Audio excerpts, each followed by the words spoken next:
Welcome to part 7 of the Gilded Monocle Steampunk Jewelry Tutorial, Blue Jean Dream.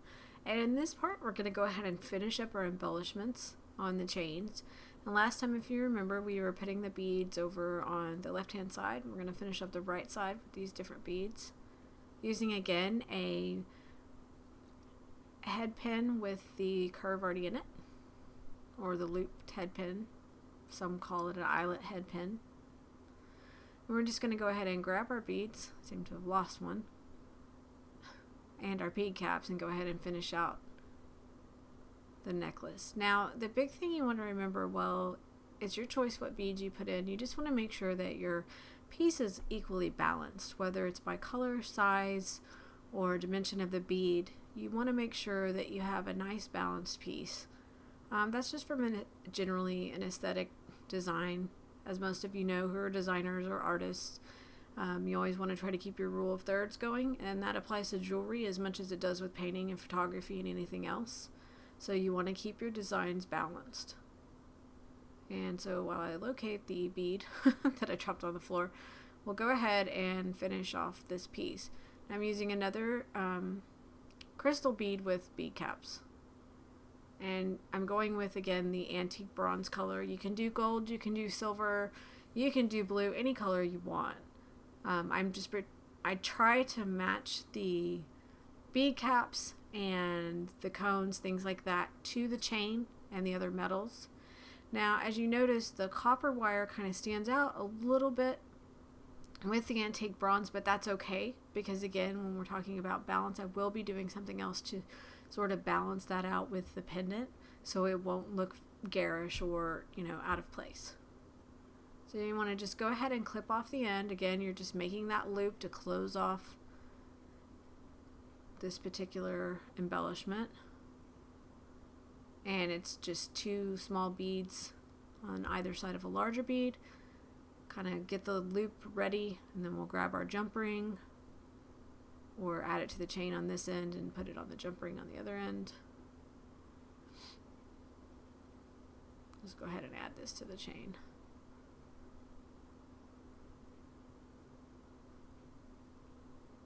And again, you can use loop closing pliers, or you can use the rounded pliers like I'm using. Some people use the bent nose. I do all of the above. It's, what's handiest, what's easiest for you, what's the most comfortable. Because if you do work with jewelry a lot, you will find that your hands start to hurt. So you really do need to do whatever's the most comfortable for you. And speaking of having your hands hurt, something really good to do in your spare time is to just take a tennis ball or a rubber ball and squeeze it just to get more strength in your fingers, if this is something you're going to do often. I also want to make sure you stretch out a bit. That's my health tip for the day. So, oh, and don't take a kitchen knife to your hand. That also helps, as you can see. My finger actually had nothing to do with jewelry for once. But no, you just want to go ahead and close this end out, and then you'll add this little eyelet there, or the jump ring, whichever way you attached it previously. Looks like this one fell off, so let's go ahead and put this little guy back on.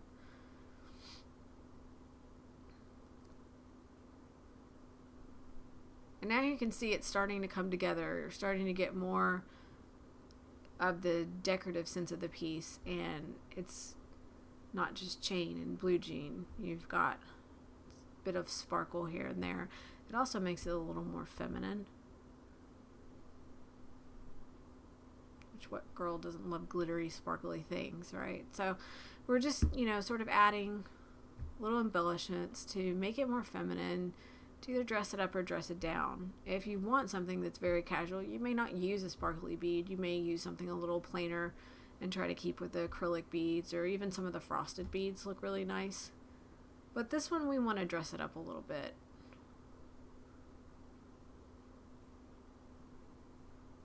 So we'll just go ahead and get this jump ring on here and attach it to the larger jump ring. And you will find yourself kind of moving the chains around and seeing what's the least awkward for both you and the person that's eventually going to wear this. So now that we can kind of see how it's going, Got it a little more lined up here. And we will be doing something, like I said, to add that permanent twist to the fabric. But right now, I'll just kind of adjust everything and kind of work with it. I do tend to keep my loops open for a while, especially the larger loops, since they're kind of a little fussier and harder to close.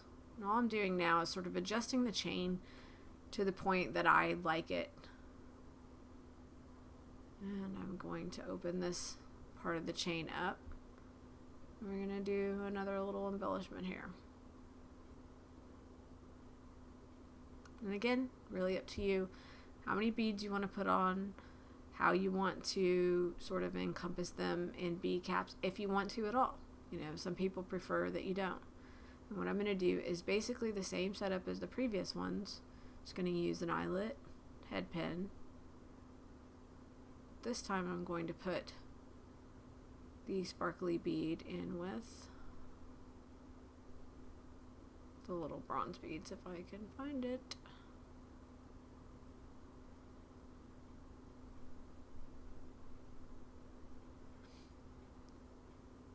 And so you have a similar look where you're just changing it up. Instead of using the round beads, I'm just using the brown sparkly ones on this particular one. And this Swarovski crystal, I don't even know if I'm pronouncing that right. Anyways, this crystal really shines. It's really sparkly, so I like to use it. I do use it sparingly in certain pieces, and particularly this one, just because it is a more casual piece, but it could be dressed up. So, and since it's more geared towards steampunk, I don't want it to be, you know, blinding anyone with the amount of crystals that are on it, so just kind of using it sparingly. We'll go ahead and attach this part to the upper chain.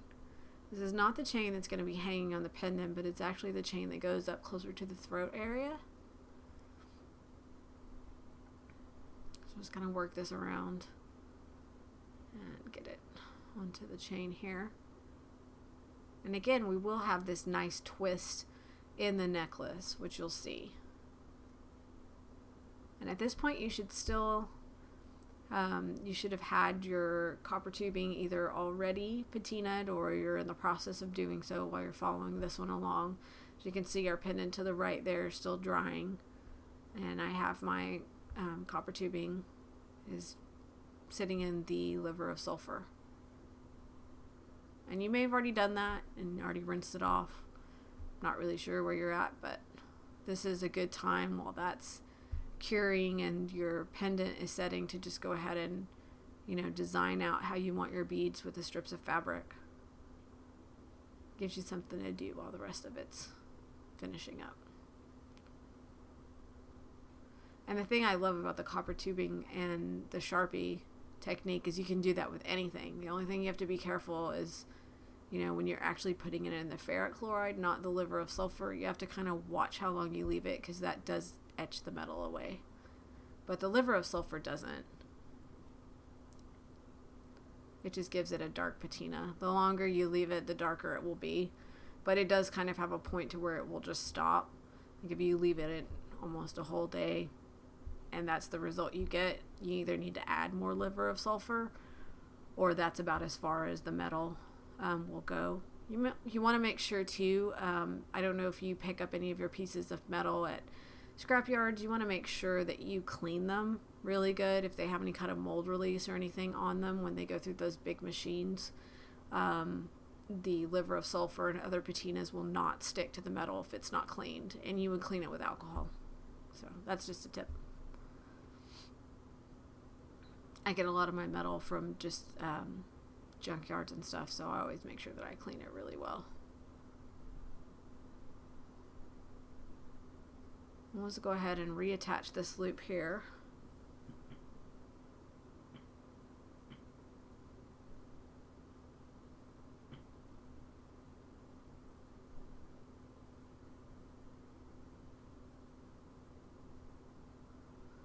And now we've got this little sparkly bit that's going through the center. And we're going to do the same thing on the other side, on this other twist over here. But again, you want to lay it out so that you do keep the twist in the fabric. But we'll go over that a little more in the detail in the next video. So basically you want to keep your twist there, and you want to keep these chains kind of lined up, keep it balanced. And I appreciate you watching, and look forward to the next episode where we will work more on the twist and add a few more embellishments to really keep that twist in the fabric going, and also to make sure that our piece is looking nice and balanced and really pretty. So just go ahead and finish up, do your last bead set that'll match the one we just finished with the clear bead and a couple of crystal beads. And I will do the same, and that will go on the right side of your setting. So it'll be just like the other one, but it'll come up over the top. Here we go, just add this last bit of chain, and thanks for watching, and look forward to the next tutorial. Thanks.